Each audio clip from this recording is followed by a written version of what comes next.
Happy New Year to all of us, from all of us to all of you. We're closing out 2023. We're joined this morning by Sylacauga Mayor Jim Heigl. And Mayor, good morning and Happy New Year to you, sir. Well, good morning, Jimmy Dale, and Happy New Year to you and the citizens of Sylacauga. We're looking for a brighter and more expanding new year in the city of Sylacauga. You know, I was driving downtown right before Christmas, and man, I've never seen it as beautiful as it is this year.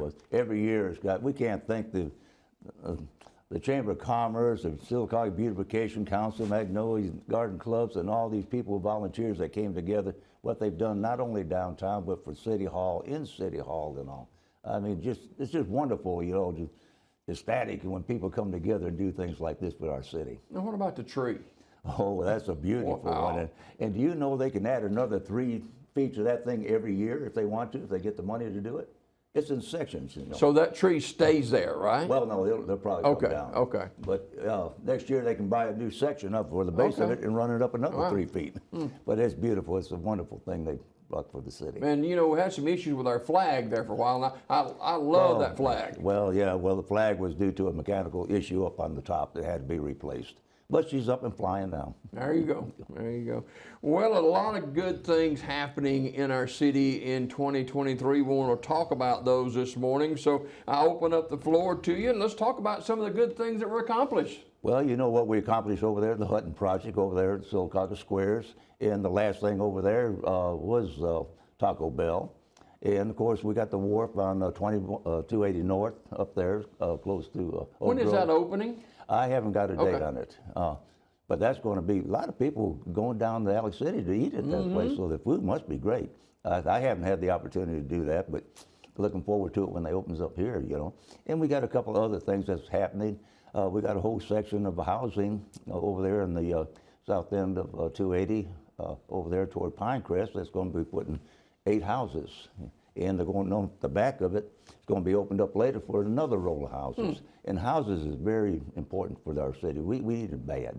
Do you see, it seems to me, just from outside looking in, that real estate properties are, you know, we're building more houses now than we were in the last several years. Well, we are, and they're in need. There's a demand for it, and that's what does it. You get a demand, it's got to happen. And it's just like said, when going back to think when the teachers came here, the orientation for the new teachers and those come in, Dr. Eller told me, he says, you know, the biggest problem was half our people couldn't even find a place in Sylacauga to live. They have to live outside. And I found this also true when Publix opened up. They told me the same thing. He said, Mayor says, half my people can't live in Sylacauga because there's no place for them. Now we're starting to open up. So we hope that issue won't go away completely, but hopefully that it's good to see this is progress. This is money moving. This is people coming into Sylacauga because they love to see what we've got here. We looked for a couple of years at a new grocery store coming in, and when it was announced that Publix was going to build here in Sylacauga, I mean, the excitement just grew and grew and grew, and it opened in 2023. Well, it did. And it was a grand opening. You know, we really enjoyed that ribbon cutting, what they had down there, and Laura with the chamber and all was down there. And but people love Publix. I mean, and it hasn't really hurt the pig that much. You know, Piggly Wiggly, people still. I mean, I go down there as close to me. You know, Piggly Wiggly, go across town, you know, to Publix. But there's a variety of things for everybody. That's the main thing. And you know, the city of Sylacauga continues to expand our public education, second to none. Oh, it is. Did you see the new ratings of this? Well, that was great. And Comer, you know, they stepped up. And you know what they've done to them from. And this is going to bring people into Sylacauga too. They're going to want to get into our school system because they want to be a part of that. Sylacauga City Council, of course, hard at work, working together, hopefully in 2024 as never before, to try to get more and more things accomplished. You look back at 2023, we had some challenges. We will have challenges in 2024 as well. Well, we sure will. You know, we got projects up there. Right now, you know, infrastructure is pretty important to me, and of course we got the Walnut Road Bridge out of the way. It's going to start. The utilities going to go in there. They got to move some gas lines. Why is that so important, Mayor? Because there's traffic. I mean, people in there. You got to get garbage trucks and buses over these bridges and everything else. It became unsafe, and we got a good number of our people living back in there, and it's a safety hazard for the city. But we got that under control now. That's going to be fixed, and that's going to open that up pretty good, and that's going to be a lot more convenient for the people in that area. It's going to be inconvenient right now because we're going to close that thing, but they can loop around, come back into 21, and they're well aware of that, and they're tickled to death to have it done. Talk about the streets a little bit here in our town. We got about a I'm going to say about $2.4 million project on streets right now. We're keeping this up every quarter. I got a whole list of it. We're working with ED and EEF&S, Michael Rice Engineering, to keep this up every quarter and adding streets.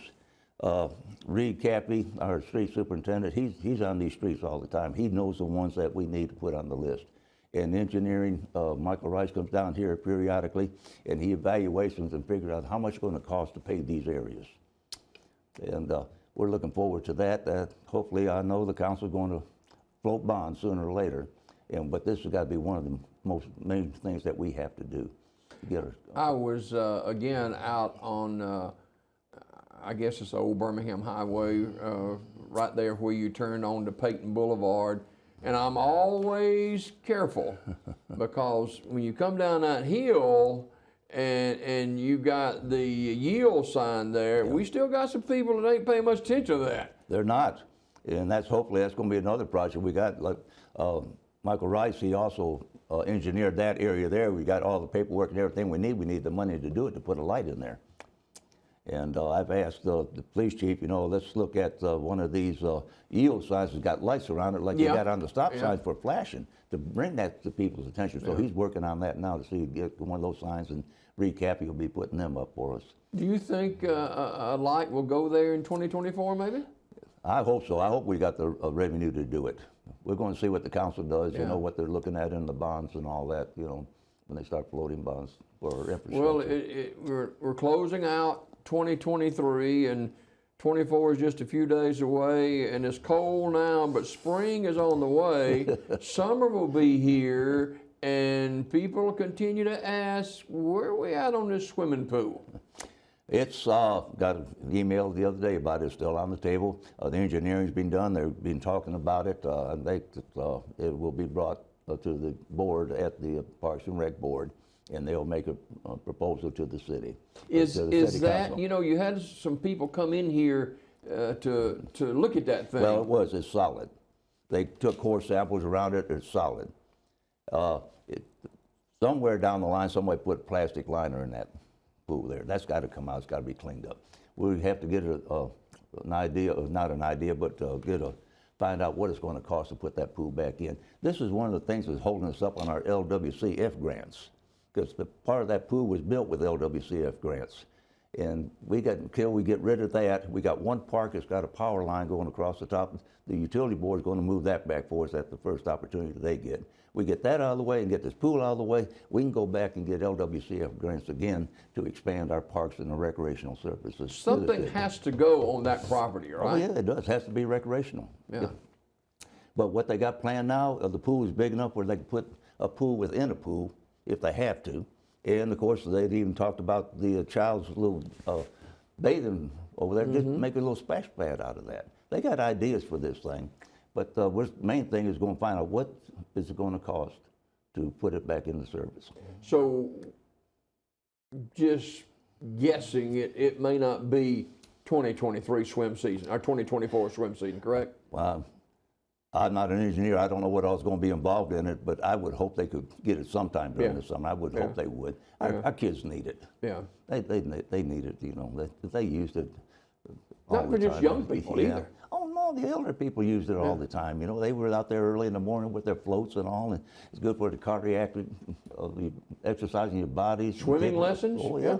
And get the swimming team in here. Yeah. We've got a swim team, they got to go tell Talladega to swim. But we need to bring all that back to our school system.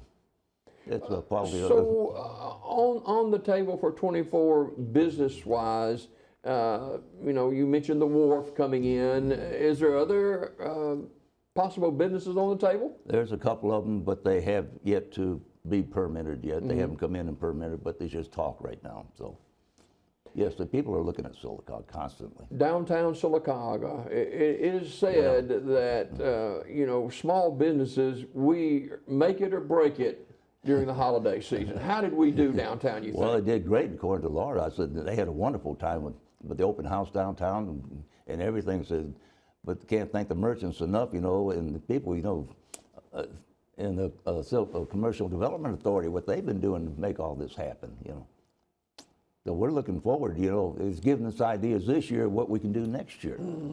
Yeah. Sylacauga But Mayor Jim providing Heigl. what the people want, that's what you got to find out. Our hospital, towns our size, and I've seen it, you've seen it, towns our size are losing hospitals. Ours seems to be growing stronger. Talk about that. Well, I don't know the specifics of it. I know we're not as strong as we need to be. Like I'm sure they have debt just like anybody else.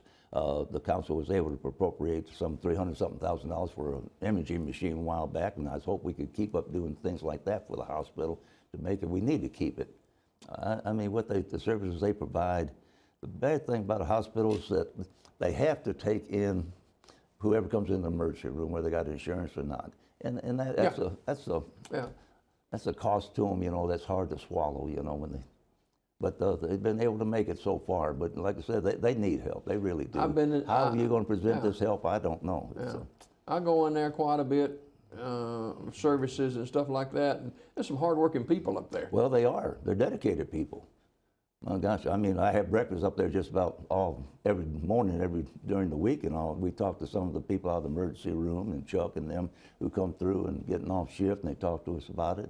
Right now they're full. Got a little bit of COVID up there, but the most of it is come from the flu. Yeah. And dehydration and other things like that they're having to deal with right now. That's a biggie for them.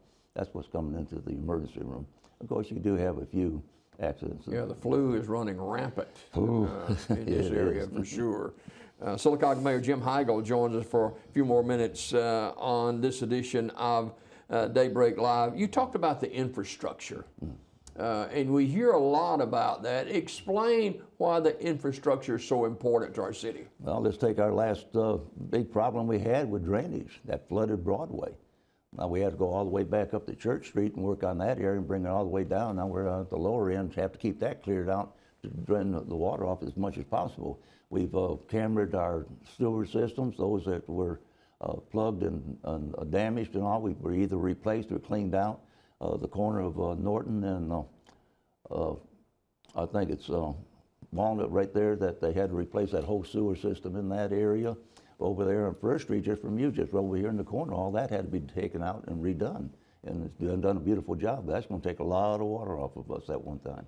That was a big thing. Of course, paving is a big issue with us. Right now, all we're doing, they say, well, the mayor's responsible for potholes, And I do get calls on potholes, and of course, we try to get them filled in as quickly as possible. Now, we've got one there on Broadway, goes right into Magnolia Drive.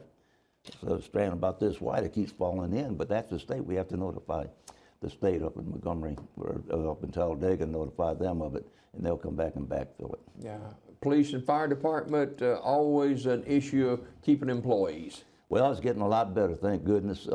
Tentatively, the council has approved our new pay plan, and it is fair and comparable and competitive to anybody else. Before, they used to get a step raise every other year, and there was only about 12 steps up, but now we got up to 26, and they're going to get that step raise every year. So that's going to build up, the retirement is built on the last 3 years of employment. So that's going to encourage our older people to stay with us with this new pay raise before, and that'll give them time to train new people coming in. We interviewed, Civil Service Board interviewed the other day, one for the building code, and I think they had 4 for the police department. That was for position increase on the corporals in the fire department. And all the applicants, I think we're going to be, you could use every one of them. But I think we're going to get a better quality of people when they see what kind of pay structure we have now. In the last couple of months, there have been some frayed nerves, especially with the fire department. And you talked about this pay scale. You think that's going to calm the... Well, I think, like I said, the council is tentatively, the only thing we got to get is our resolution. And it'll come in the meeting in January. I think it'll all come together now. Everybody's satisfied with it. It's fair. We got the money to cover it. The biggest holdup really was when they talked about curriculum, about the degrees, We got one person there has to have an associate degree to qualify. Well, they were hired and they were given a step raise. And the other thing came in that they said, well, we need a 2-step raise for a bachelor's, and we need a 3-step raise for a master's. Well, it is in the city's book, you know, but it just says can be considered. It doesn't say you're going to get it. It says can be considered. Yeah. But you have to look at it and see if that degree is going to be beneficial to that office or to that person or the city. I mean, just because I got it doesn't mean, well, I got it, I want my money. Yeah. It doesn't work that way. I guess one thing that has been in the forefront, at least chatter on social media, which you can always get the facts on social media. You know that, don't you, Facebook? Oh yeah, boy. You write that one on the wall. Oh, yeah, buddy. But there's been quite a bit of conversation about food trucks. Can you address that this morning at all? They came up, they talked about it. The Parks and Rec wanted to lay out a place on 9th Street and put sections down there, and they come in there and bid for them and all. My one concern was, you know, they just get the permit to operate in Sylacauga, get a health inspection, and get permission from a property owner. That's the key right there. That's just the 3 things I think we need to stick with. Just let that happen. I mean, going up here and say, well, you're all going to have to come down here and you're all going to have to line up here. You know, it's, I don't know. It's still not completely off the table yet. There's still some questions to talk about it, but that's my only 3 concerns are those 3 right there. There's more food trucks now than there's ever been. Well, yeah, they've got a purpose in our city. I mean, we need them. They serve a purpose. We don't want them to interfere with our permanent restaurants because, like I mentioned to you before, you know, our restaurant owners, they got to pay a lot more money for health inspections, for permits to operate. And food trucks, you know, we got some that's pretty stable in the city. And people look forward to them very often. But their costs for business license and for health inspections really not that much. Money. Budgets. Where are we in the city of Sylacauga? We're in pretty good shape. Well, yeah. Well, thank goodness Alex Lambert, our new city clerk, she has really brought things together in our finances and all. We've consolidated a lot of stuff that was scattered all over the place. We brought it in there. It's a little bit more convenient. She carries a big stick. She's smart. Well, she's got a master's, 2 bachelors, and an associate degree, and it's all in. She's got dealt with millions in the military, and her profession when she was a major in the Air Force. She dealt with these things before.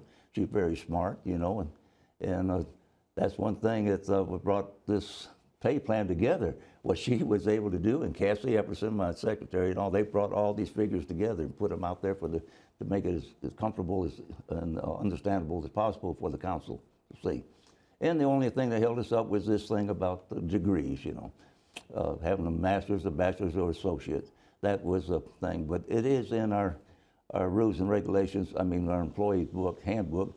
But that's it can be considered, you know, but it doesn't say they're going to get it automatically. We in 2023, Mayor, lost a number of key people to death, and it's hard to replace people that have been with you for so long, too. Well, it is. That's where your experience. You need to use their sort of pick the brain a little bit, you know, and you take advantage of your experience and knowledge and age. You need to take advantage of that and learn from them, because our history, I know they're tearing history down in this country, but they need to keep it up there and remember, or they won't wind up falling back and doing the same thing over again. And that's one thing that we're doing at City Hall, that with the staff we got now, you know, that they're bringing things together, making it easier for everybody. And we're going to have to look at software in the future. Right now, we're looking at time clocks, which is all electronic. You know, you just go up there and you punch it in, and you're out, you know. And that way, it used to take 3 to 4 people almost 2 or 3 days to do our payroll. Now we can get it done within a day with half the staff. And also that we've got, speaking of employees, clerk's office down 4 employees, but she's got 7 applicants sitting on her desk right now. Wow. Wanting a city county clerk 3 positions. And we do have a accounting specialist that we'll have to hire. With people that have been so instrumental in our city's growth and organization and operation of our city, I think of men like Barry Vaughn, who we lost a few months ago. God rest his soul. He was a wonderful individual. So it's so exciting working with him. I always come in, good morning, your judgeship. You know, a kid with him out there, he laughed. And we worked with the IDB board with him, you know, and all that. And now it is, but we got this replacement, which he recommended, and he is very highly efficient as well. And he's got some big shoes to fill, but I'm sure that he's going to be able to do it because him and Barry were just like that. I mean, we lost another long-time city employee, Tommy Rumsey, in recent days. Yeah, I played football with Tommy in high school, and I know when he was with his father's business, and then James Payton brought him into the city as a city inspector. Not inspector, but worked in the code office, didn't he? Yeah, he worked for building code. He was, I guess you would say, he managed the projects and everything else. He worked with LDOT. Yeah. And he's city inspector. That that position has been filled, but we still have the job description for that position, but the job has not yet been filled. Yeah. But that will be something that Mike Whitstone, who is over the city building code, that he'll make that decision in time and make the presentation to the council as to his recommendations for that position. As I get older, Mayor, I kind of forget names. I can see faces, but we lost another key component of our city.